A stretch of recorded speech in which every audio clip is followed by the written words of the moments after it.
C'est pas à dire que nous sommes de nous-mêmes capables de concevoir quelque chose, mais notre capacité, au contraire, ça vient de Dieu. Bienvenue, je vous aime beaucoup, je suis Percy Théma et je parle de Dieu, je parle pour Dieu, je parle de sa parole, je parle de Jésus-Christ, je parle du Saint-Esprit pour vous réconforter, pour vous motiver à continuer toujours à marcher sur le droit chemin parce que nous allons recevoir des récompenses au Béma, au tribunal divin, au dernier jour, lorsque Jésus-Christ va venir prendre son corps. Eh bien, l'humilité, nous devons savoir que l'humilité, c'est l'état d'esprit qu'a quelqu'un de reconnaître ses insuffisances, de reconnaître ses faiblesses et que quelqu'un a des limites et que à la fin de ces limites, il y a quelqu'un qui peut apporter un plus pour son développement, pour soit personnel, pour son avancement, pour un projet par exemple. L'humilité, c'est reconnaître avec gratitude que nous sommes, qu'il y a quelqu'un de grand que nous et qui peut apporter, comme je l'ai dit, qu'il peut apporter un plus dans notre évolution, dans notre développement personnel. Au fait, avec l'humilité, nous avons beaucoup plus d'avantages en étant humble. Premièrement, en étant humble, nous avons l'élévation divine. Comme le dit 1 Pierre 5, le verset 6, je peux lire pour vous. Humiliez-vous donc sous la puissante main de Dieu, afin qu'il vous élève au temps convenable. Afin qu'il vous élève au temps convenable. À l'instar de Moïse, il fut un grand homme. Vous connaissez vous tous l'histoire de Moïse. Il fut quelqu'un qui, dans les temps anciens des enfants d'Israël, c'est lui que Dieu a pointé pour qu'il puisse faire sortir ses enfants de l'Égypte, de l'esclavage, de l'esclavagisme, je peux le dire, vers la terre promise, vers Canaan. Donc, parmi toutes ces personnes, Dieu a pointé Moïse. Pourquoi?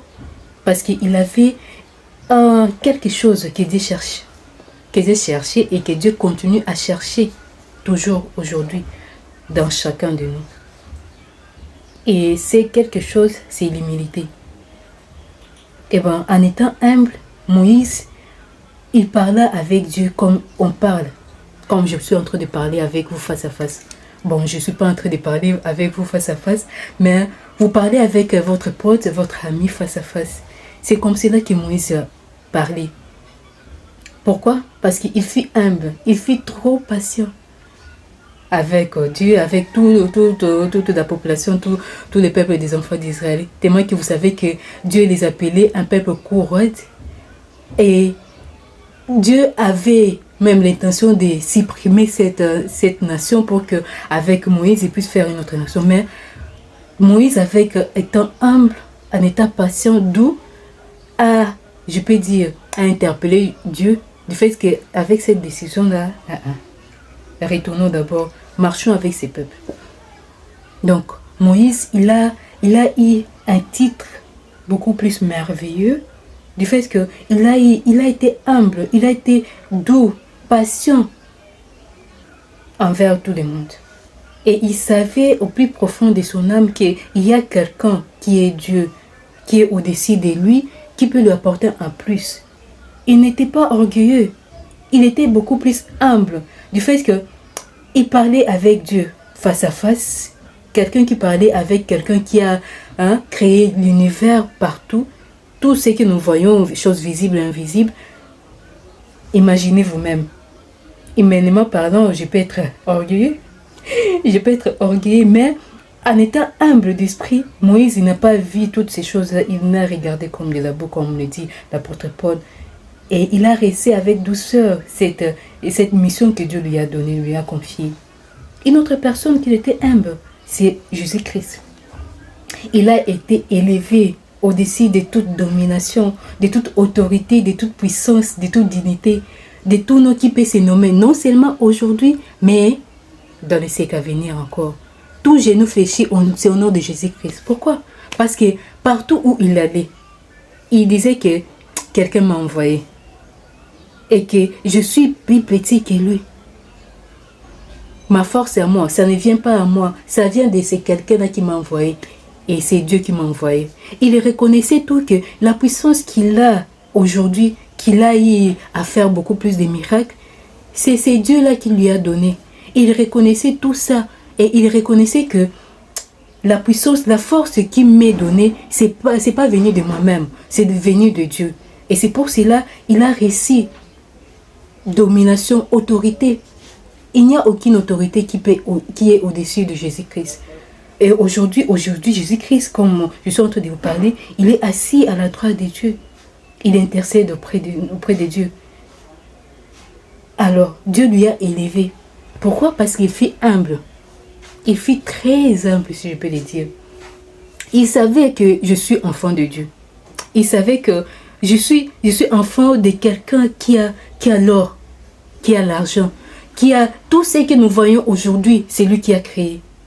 Il savait tout cela, mais il n'a pas regardé tout ça, il l'a regardé comme vanité, parce qu'il savait que demain je vais avoir une récompense, et que c'est demain-là, aujourd'hui, il est assis maintenant à la droite de Dieu, et il intercède. Il parle comme parle un enfant, comme parle avec son père. Donc, ayons cette, je peux dire cette capacité-là, abaissez-nous. C'est pas à dire que je suis aujourd'hui licencié, c'est pas à dire que je suis doctorat, master, que je me tape la poitrine partout. Ok, ça va. Admettons que tu es aujourd'hui docteur, tu es tous les titres que tu as, mais admets quand même qu'il y a quelqu'un, qui est Dieu, qui est au-dessus, qui t'a donné ces privilèges, cette obédience d'avoir tout cela, tous ces titres-là.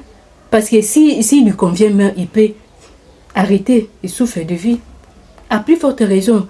Donc, reconnaissons, c'est l'humilité, la reconnaissance, c'est l'humilité. Reconnaissons que du fait que nous nous réveillons aujourd'hui, c'est par la grâce divine. Reconnaissons que nous respirons aujourd'hui, c'est par la grâce divine. Reconnaissons un petit peu tout peu. Et lorsque nous nous réveillons, ayons cette habitude de dire merci Dieu du fait qu'aujourd'hui je fais partie des vivants.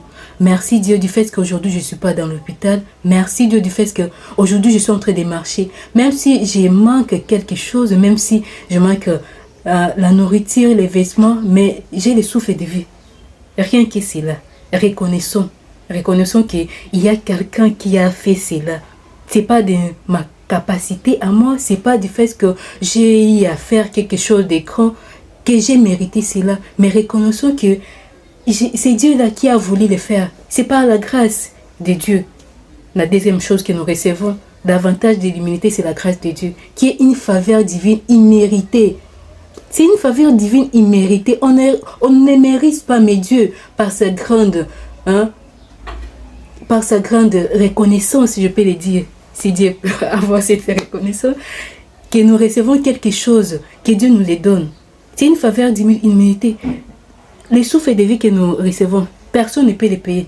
Un milliardaire ne peut jamais payer. On a eu beaucoup de morts. Mais personne a eu à payer cela pour que nous puissions avoir des souffles de vie. Personne. Et bien reconnaissons cela. Reconnaissons qu'il y a quelqu'un de plus grand que nous. Et c'est quelqu'un-là, c'est Dieu, qui est le Tout-Puissant, qui est éternel, qui est le Jéhovah Jireh, le Jéhovah Rapha, tous les noms que vous voulez, il est le Dieu là. Il est le Tout-Puissant. Reconnaissons quand même et dites-lui merci. À chaque fois nous nous réveillons, à chaque fois nous faisons face aux promesses de Dieu, à chaque fois que nous reconnaissons qu'il y a quelque chose de grand. Nous reconnaissons que ce Dieu-là a fait quelque chose au moins. Reconnaissons. Eh bien, je vous aime beaucoup. Continuez toujours à liker, partager. Et n'oubliez pas de vous abonner sur notre chaîne pour que vous puissiez toujours avoir accès aux merveilles de Dieu, à cette sagesse divine que Dieu nous a donnée pour que vous puissiez aller de l'avant. Continuez toujours à braquer vos regards dans sa parole. Et n'oubliez pas, à chaque fois que vous vous réveillez, lisez au moins un verset. Lisez au moins un verset pour que à chaque fois que vous serez buté au moment difficile de vos vies, vous pouvez dire, il est écrit comme Jésus-Christ l'avait fait face au diable. Je vous aime beaucoup, que Dieu vous bénisse abondamment.